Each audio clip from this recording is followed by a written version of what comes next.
Welcome to Changing Higher Ed, a podcast dedicated to helping higher education leaders improve their institutions. With your host, Dr. Drumm McNaughton, CEO of The Change Leader, a consultancy that helps higher ed leaders holistically transform their institutions. Learn more at changinghighered.com. And now, here's your host, Drumm McNaughton.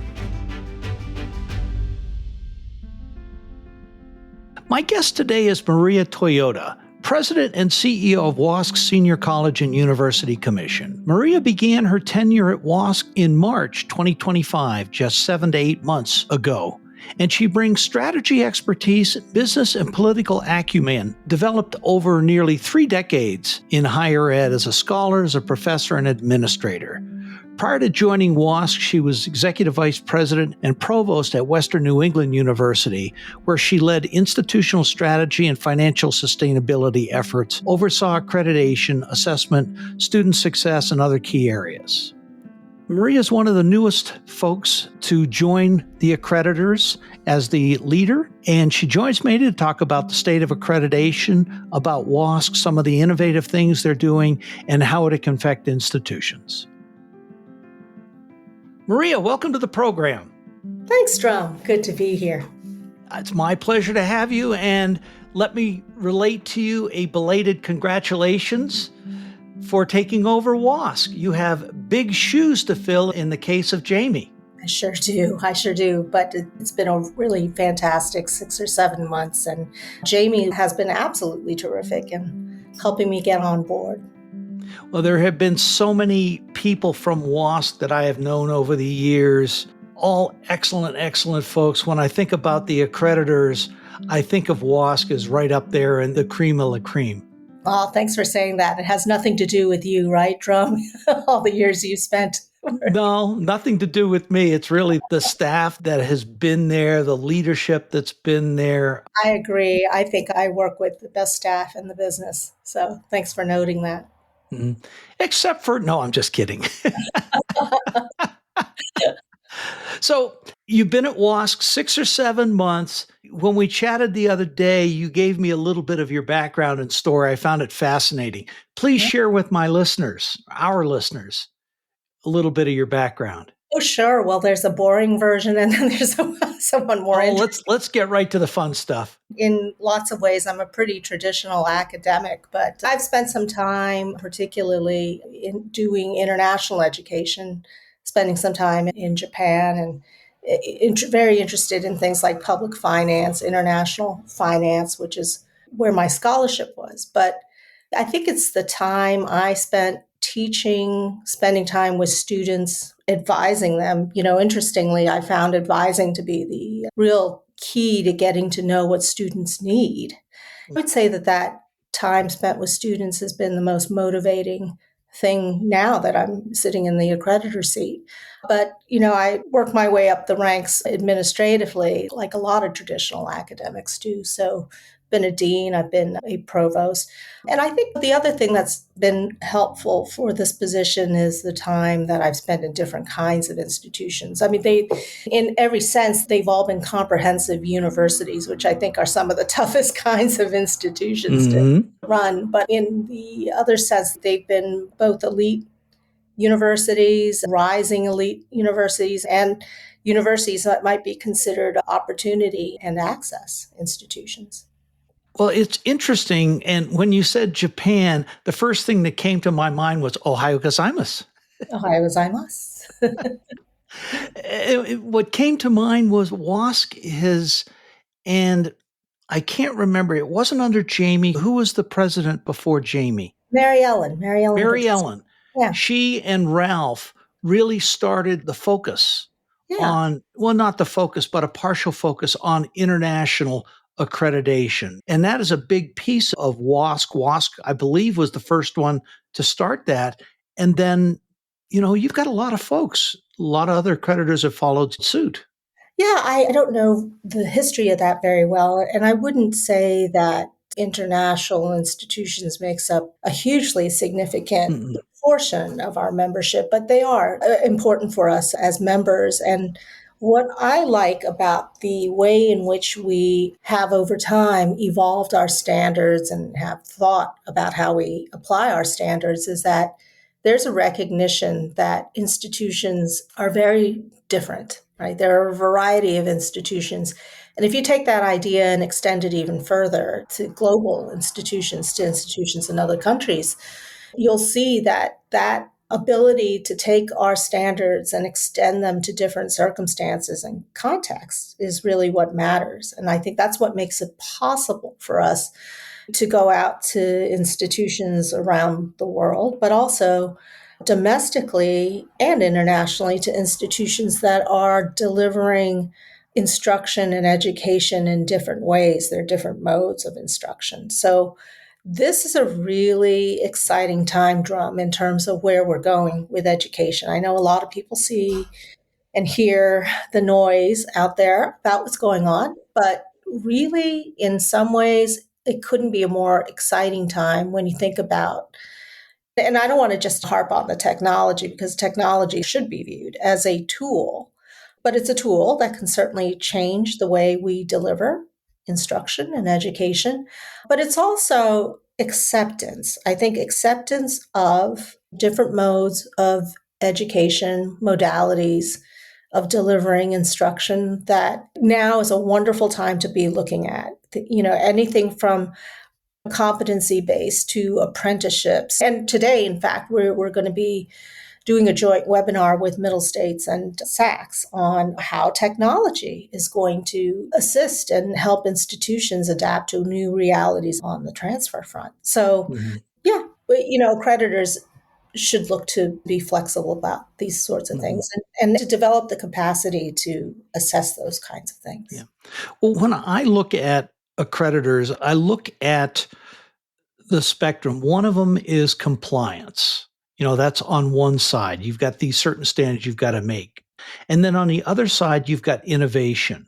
And you've got accreditors such as yourselves, such as NECHI, such as the Northwest Commission, who are very much in the innovation, and HLC is moving in that direction as well. It's not that it's all about innovation. There's baseline standards that institutions must meet. But it's like, how are you meeting those? What are the innovative ways? And how are you in that continuous improvement cycle? Yeah, you're absolutely right, Drumm. There's a lot of emphasis put on compliance, and no doubt there are federal regulations and state regulations that we all have to comply with. And often accreditors are the conduit for those regulations, but we really do see ourselves, innovation, yes, improvement, yes. I mean, there are ways that you can innovate where you're not necessarily adopting the latest, greatest modality, but that you're constantly improving what you do in terms of outcomes. It's getting to know your students better. It's getting to know their needs better. It's understanding the evolving audience that we're teaching to. More and more adult learners with very different needs are entering higher education. That ought to be something we celebrate, but Yes. it's also something we need to support. I'm also glad that you highlight innovation because that's been kind of, I think, a myth about accreditors is that we suppress or somehow block innovation, and really it couldn't be less untrue. I think that for institutions, they do see us as regulators sometimes, and there's no helping the fact that we do have to, there are compliance issues. But I'll say that my review of our standards and where they emanate from, a lot of the things that might be considered compliance issues are really about regulations, state regulation. Yeah. And we'll get into the triad a Mhm. little bit later in the podcast, but the compliance piece of it comes from the Higher Education Act in, I believe it was 1965, 68, somewhere back in there, which establishing the triad. One thing about the outcomes based, because you mentioned it's about outcomes, and then in the next breath, you mentioned students. I had the opportunity to do a little bit of work overseas, and the United Arab Emirates, Abu Dhabi, Mhm. just changed their accreditation standards to pretty much reflect everything being outcomes rather than process oriented. And I was thinking, wow, this is pretty innovative. Well, I would think that one of the best ways of thinking about what the function of education should be, what are our students learning? What are they endowed with when they complete your program of study? I think accreditation used to be a lot about inputs. Belle Whelan, the outgoing president from SAC-COC, used to say, "You think we're still counting library books?" I remember her saying that. That. No, we don't. Which isn't to say that there aren't some inputs that aren't important. They certainly are important. And they go a lot into when we talk about resourcing and integrity. That's a starting point. But what we care about in terms of evidence is, what are your students coming out with? So there's some very basic things, right? Yeah, it's so critical. It's outcomes, but unless you're also looking at the process, and this is one of the reasons I like working with WASC institutions, you're looking at outcomes, and it's not just, programmatic assessment, programmatic review. There's other outcomes that are required as well. But you also look at the process, because if the process is broken, the outcomes will not be optimized to where they need to be. That's right. And sometimes the data that is often produced as a form of evidence is, you need the context to understand that data. And that context comes from understanding the process. Mm-hmm. Yeah. One of the things that drives my wife crazy about me is I see the big picture and I know the details at the same point. And it's an unusual skill set, but it's really helpful with accreditation work is you can understand, if you take a look at a process, there's multiple different ways that process can go. Are you going the right way? And keeping in mind, it's all about the student. It's about you're there to help the student both, graduate, better themselves economically over a lifetime, but also too, it's a transformation process that, and I'm thinking undergraduates, graduate students, a little bit different than that. You're going back for specific skills, but undergraduate, people seem to forget about that transformational process that is so critical from the time you're 18 to 24. I agree. I mean, there's a real apples to oranges issue when you're talking about, your traditional aged 17 or 18-year-old going into a 4-year traditional program versus, say, an adult learner or somebody coming back to get a graduate degree or somebody who stopped out and come back. There's a lot of life that happens in between. Yeah, really. Those are such formative years, the ages between, 17, 22, 23, that it's really, really difficult to compare those experiences with those people who have gone out and done other things. And that's why I think there's got to be some recognition for those stop outs or those adult learners who do go on to do other things. They bring life experience, but they also bring, most of the time, they bring back a level of maturity and a level of just being able to navigate the world that your average 19-year-old is still developing. So I think that's where we have to be careful with the data. Right? Let's understand the context and let's understand, the particular trajectories of our different student groups. And that's what we ask our institutions to do. Know who your students are. And that is such a critical piece. I could remember years ago, it used to be required of business schools that someone would graduate undergraduate, then they'd have to work in industry for 3 to 5 years before coming back to go to business school, so that it's not all book learning. They've got actual experience. Now that's changing, and I suspect it's going to change even more with AI, that students are going to need to go to graduate school much sooner to be able to get a job. Thoughts? Yeah, I think that's been happening for quite some time. And it's not just business school, but there are a lot of professional programs where you might be admitted, but more often than not, sometimes you would be told, maybe you should go and do something else for a year or two and then come back and see if you want to do this. Or, we need you to bring those experiences back. And so business faculty have had to adjust the way that they teach because, course, the economic imperative is now leading a lot of institutions to, introduce the idea of graduate school much earlier than they had before. I think almost every institution that you look at has some form of an accelerated master's program where they're taking you right out of your junior year, let's say. Yeah, 3-2 programs. The 3-2s or the 4+1s. And so part of it is, you don't come with the same work and life experiences that, let's say, the executive MBA program at Sloan Management School or something like that. You wouldn't necessarily be coming in with that. But that isn't to say that's the wrong way of doing it, though, Drumm. I mean, there's still a lot of things that you learn in business school that I think are valuable, that employers, most importantly, employers are looking for. Right? They want you to know how to communicate and analyze, use your critical thinking skills. I'm wondering if some of and we're getting way off topic here, but it's a fascinating conversation for me. I hope my listeners think the same too. I'm wondering if some of these same principles need to be applied to stopped out students or students who have gone away from higher ed and come back. Yeah, and that might be the point here, is that they are coming in with that life experience or work experience that is valuable. I think there are things that are related to prior learning assessments or competency-based learning that in some ways we're getting better at this, where we can find some way to document that learning. It may not be formal learning, but it's still learning. And there are outcomes that come from these experiences that can be documented. And sometimes when you bundle these things up and you assess them, they turn into a credit or 2 or 3. Yeah. I remember when I went into the Naval Academy back, I was 17 years old, they hit us with competency tests, so placement. And I was able to validate a couple, 3 courses because of the high school education that I'd gotten.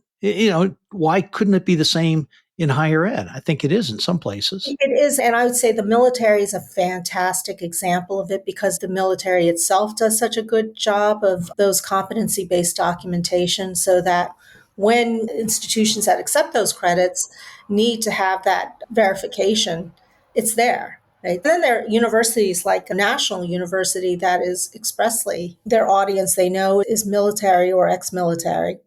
And they have pathways for those students where explicitly they can bring their competency-based credits in with them. Yeah, I think that's important. Yeah, there's a lot to learn from that system. Yeah. So we're seeing a ton of changes in higher ed right now. We are, 9 or 10 months into what I call T2, Trump's second term. We're seeing a lot of changes. And frankly, we're seeing a lot of changes that were needed. Yeah, I agree. Yeah. So what are some of the areas that you see that are changing that have needed change? Yeah, well, to sort of preface that, let me note that there are a lot of unwelcome things. I had noted before that there's a lot of noise. So there is a lot of noise. But there's a signal too, and I think that's what you're getting at. And the signal is about a move towards accountability. And it's a move towards understanding the reasons why so many students, the majority of students and their families choose to access higher education. It is, as you say, to create a better life for themselves, to be able to earn higher wages, to see more mobility come about. The students who complete a college degree have life benefits that just outpace the kinds of benefits that people who don't go to college have. Economically and otherwise. And otherwise, because as we know, socioeconomic status is so highly associated with health effects and relationship effects and all those sorts of things. So this is no small thing for us to acknowledge that that's what college is for. And so the focus on student success and accountability to institutions is pretty important. And I don't know if we'll get a chance to talk a little bit about the work WASC has been doing on things like, ROI and that kind of thing. But that is something we're focused on. Yeah, we'll talk about that for sure. Yeah. And just to sum up, things that I think all administrations to some degree have pointed to, but there's definitely urgency now that we didn't see before. I still do think that there were better ways to do it, but it's happening and institutions will respond. Accreditors will respond. hmm Well, the accountability, the alignment, workforce development, I've always said there's a pendulum. One of them goes up to accountability, the other's innovation. Or in this, it's workforce development versus pure research, et cetera. Some of it has to do with regulations, more regulations, higher oversight coming from the department versus lesser, et cetera. It happens every time we have a change of administration. It happens every time we have a change of political party in Washington. If folks aren't expecting that, then, sorry, you you really should expect it each time. One Yeah. of the things you said though before was the focus on student debt and programmatic outcomes. And I think this is what you were referring to, talking about WASC and ROI. Yeah. Debt is definitely one of the things that we keep a careful eye on. And I'll note that one of the hangovers from the pandemic it has been an increase in loan defaults. And so this is going to affect quite a few institutions. Primarily, though, they tend to affect trade schools and so forth, where there's high level of debt, but the income that you get won't ever be enough to pay off that debt. And so we've created a dashboard on our website, publicly available for all of our institutions, where people can look up any institution that is receiving Title IV funding to see what the average debt load is. And you can do it on a programmatic basis. That's something that I think is important. College Scorecard does a similar thing. We draw a lot of our data from College Scorecard. But what we've done also is to create a premium earnings to price metric, which Hmm. gives you some sense of how long it's going to take you to pay off that debt. Let's say if you were a nursing major or if you were a political science major from a programmatic basis. But we also let you benchmark and do peer groupings. So you can see if a selected institution, how that institution is doing relative to its cohort. They're fun tools to play around with, but there's real value in that information for consumers. Now, we developed it primarily for our institutions, and we hope that our institutions are regularly accessing that data and understanding where the improvements need to come. hmm Is it accessible to anybody? Anybody, publicly, you don't need to log in. You can go right to WSCUC.org, click on the button that says KID. It's called KID, KID, Key Indicator Dashboard. Oh, And we keep building out the functionality. So there's a lot in there. But yeah, I encourage anyone interested to go in and play around with mhm. that. Yeah, we'll put that link in the show notes Thanks. so people can go right to it. That is interesting. Now, is it just for WASC institutions that you're highlighting, or is it nationally? Yeah, presently it's just the WASC. The data is available nationally. We think that the other agencies will have their opportunity to do this for their institutions also. But, we certainly have access to the data for all institutions that are accredited Title IV recipients. Well, this is keeping up with the same kind of transparency that Ralph Wolf put in years ago, whereas WASC is the only of the former regionals or any accreditor that posts the visiting team report, that the commission action letter, responses back and forth. From a student perspective, from a parent's perspective, if you're going in and thinking about going to enroll at an institution, that's important information for a student to have. Maybe it is. I will say that all accreditors, I think, are making good faith efforts to be transparent. What WASC has been out there first, and maybe we're still far more open about Mhm. posting our materials publicly. I sometimes wonder what parents and students may get out of those team reports. They are sometimes in the weeds. And therefore, I would direct them to the KID, to the Mhm. dashboard, because those reports are not that interesting.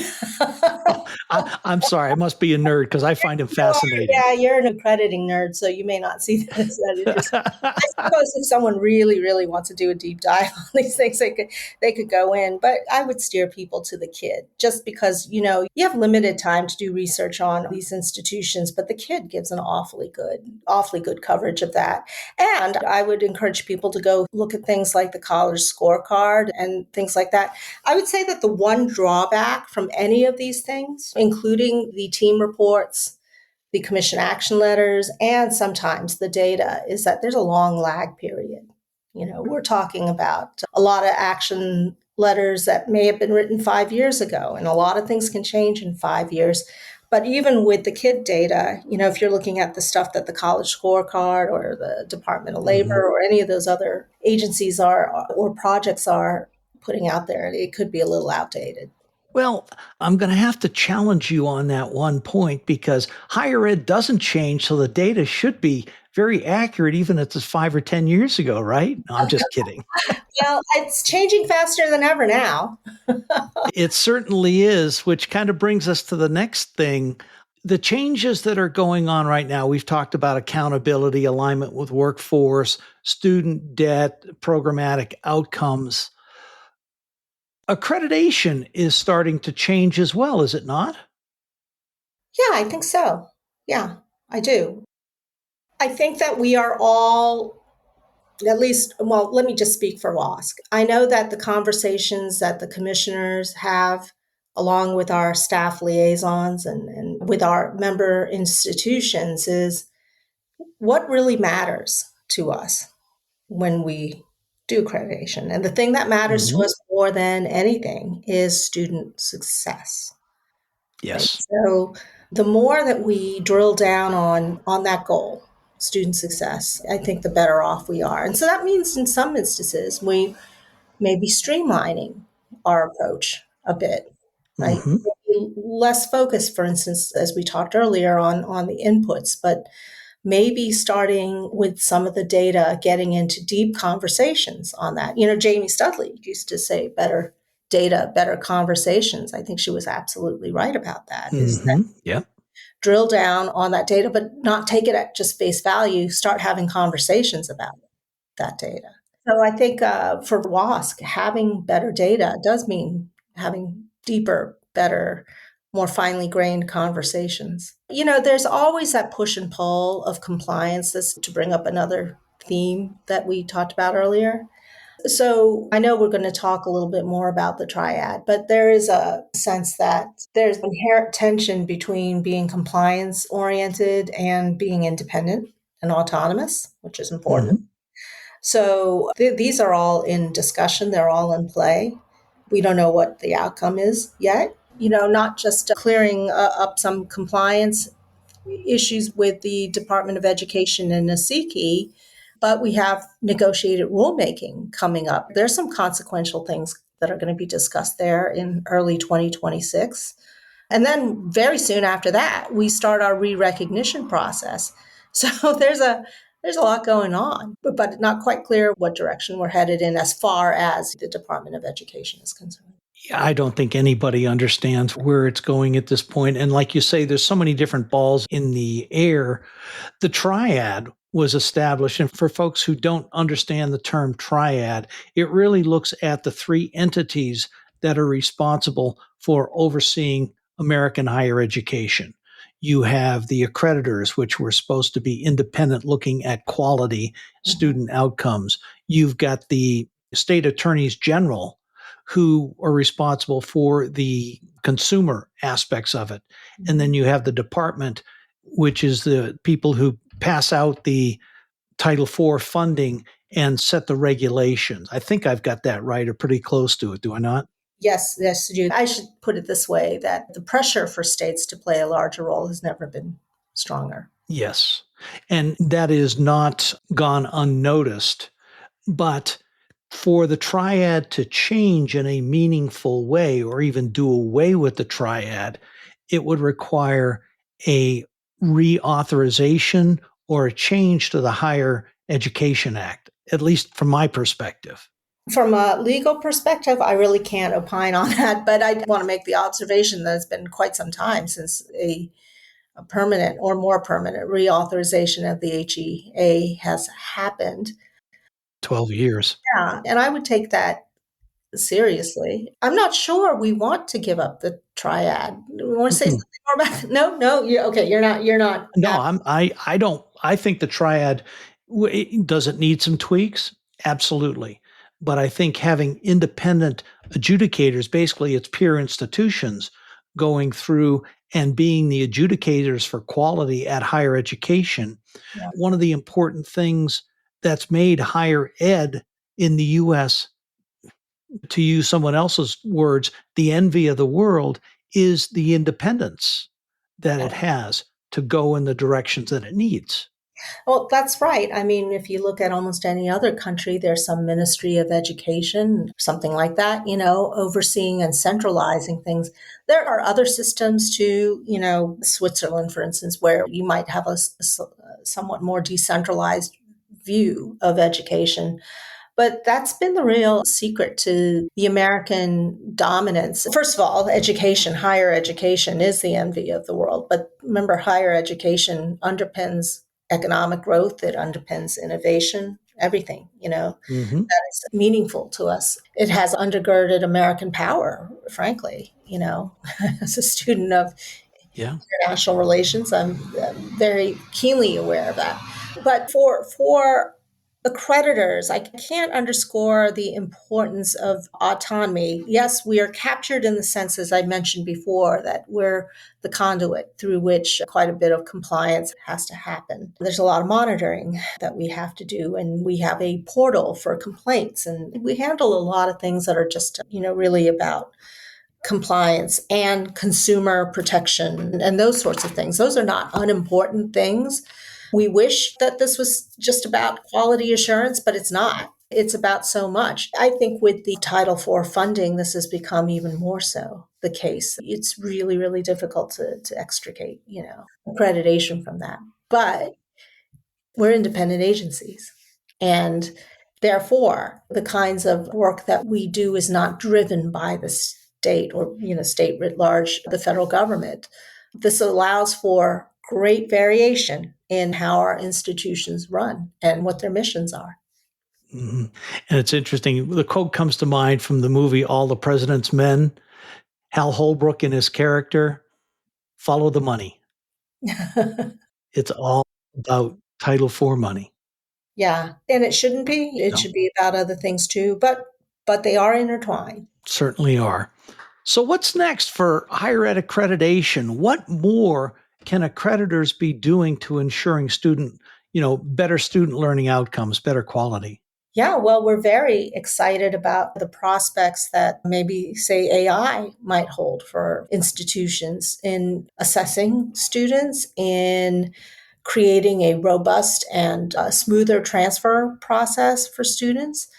I think we're seeing a lot of innovation, as I mentioned before, in delivery of instruction. I think a lot of us coming out of the pandemic realized that, okay, when we said we were doing distance education, we basically just put things up on Zoom and called it distance education. And I think Yeah. there's a realization now that there's a whole lot more to that than just putting your face on Zoom. You So think? yeah, there's some real opportunities here to think about. One of my favorite modes for delivery is hybrid. You have both the things that you can do online and then you have the in person, what we call the low residency models, but you have an opportunity to come and meet your students and create community. Every day we see institutions being innovative. And for accreditors, as accreditors, we're saying, bring it on. We love working with you. We love working with institutions to change things, to change the model, to change the approach. We want institutions to find a way to keep costs low for students. We want them to use data and collect data and understand their students as best they can. We want them resourcing the things that really matter. So, as much as there's a lot of Sturm and Drang out there about about what's happening, there's also lots of good things happening. Yeah.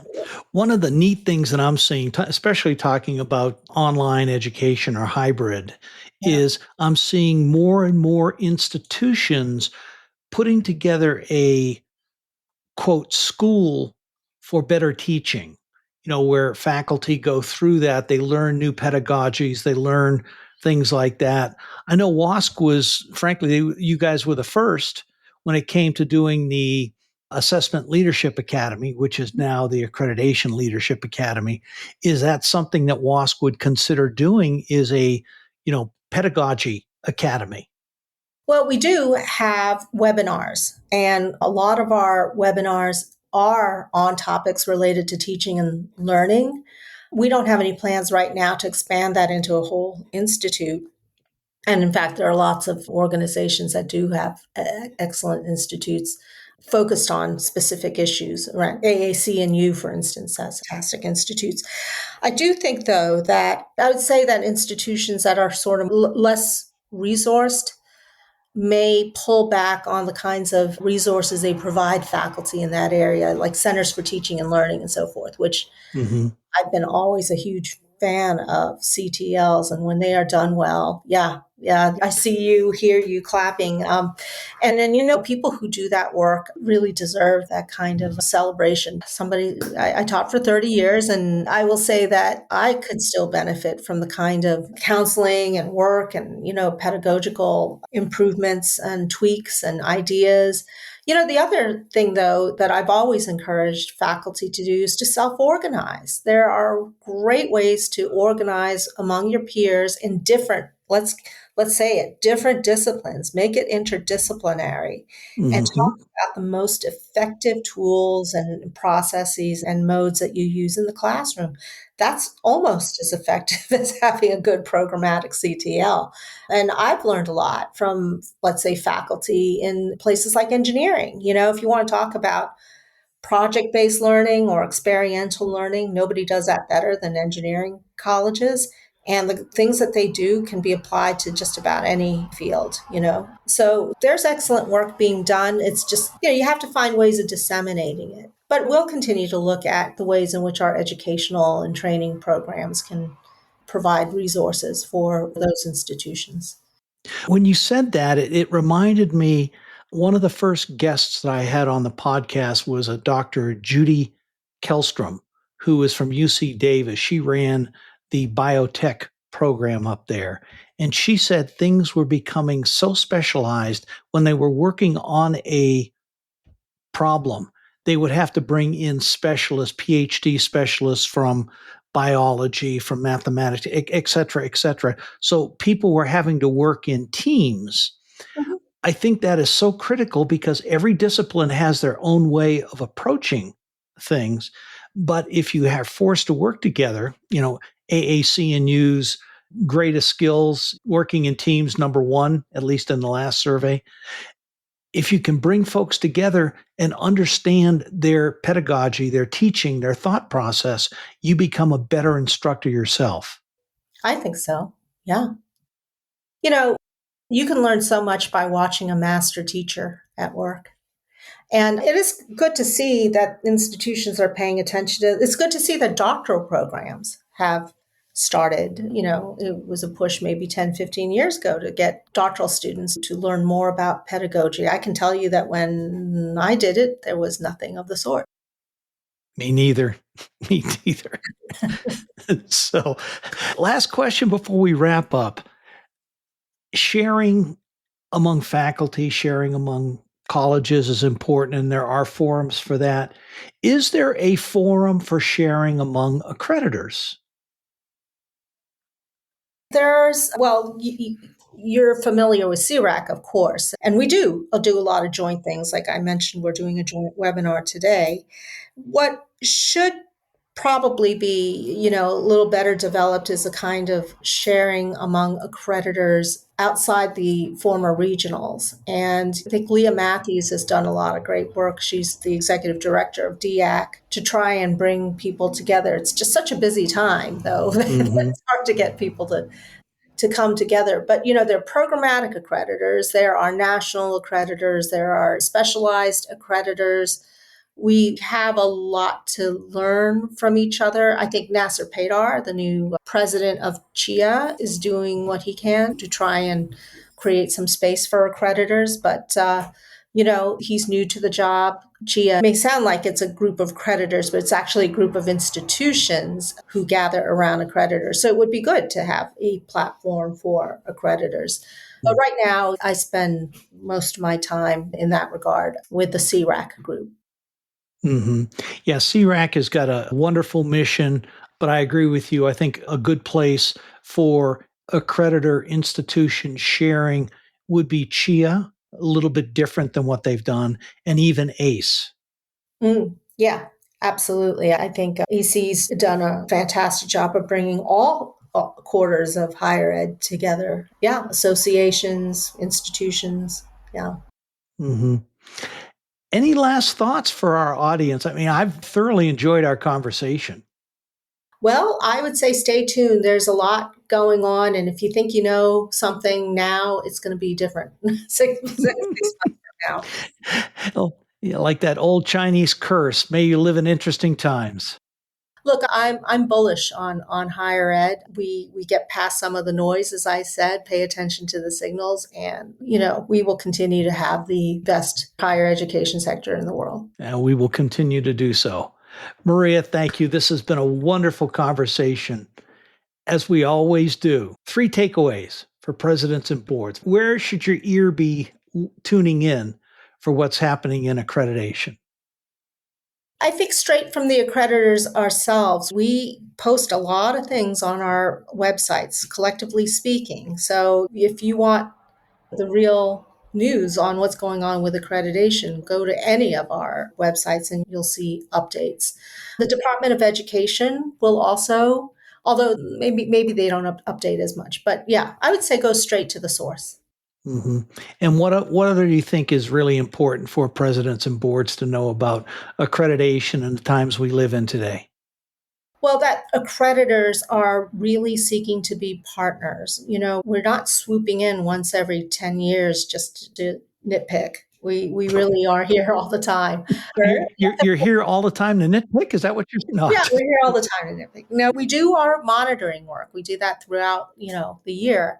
But each of us has our own way of interacting with our member institutions and our accreditation liaison officers. And when I say that the door is always open, I truly mean it. And it's not, just WASC. We are always open for business and always open for conversation. Very good. Well, thank you. Those are great takeaways. You're there to partner. You're not there. Part of partnering is holding people's feet to the fire, but that's not the primary job. You're focused on student learning outcomes. Well said. What's best for the student. Yeah, perfectly put. What's next for you? Oh, I think for me, I'm just head down, going to continue to try and put out the message that WASC is going to continue to innovate. We're going to continue to streamline. We're going to continue to help our institutions be better. We are all about continuous improvement. And so I couldn't be happier than I am working with this group of people and with our institutions. Oh, very good. Well, thank you. You've got an incredible team there. WASC is, in my mind, has always been the creme de la creme. So thank you. Congratulations on the new position. I look forward to working with you over the years. Thank you very much. Same here, Drumm. Thanks for listening today, and a special thank you to my guest, Dr. Maria Toyoda, President and CEO of WASC. Maria, thanks for being on the program. I look forward to the next time our paths cross. To my listeners, thanks again for tuning in. I hope you've enjoyed the episode. I'll see you next week. Changing Higher Ed is a production of The Change Leader, a consultancy committed to transforming higher ed institutions.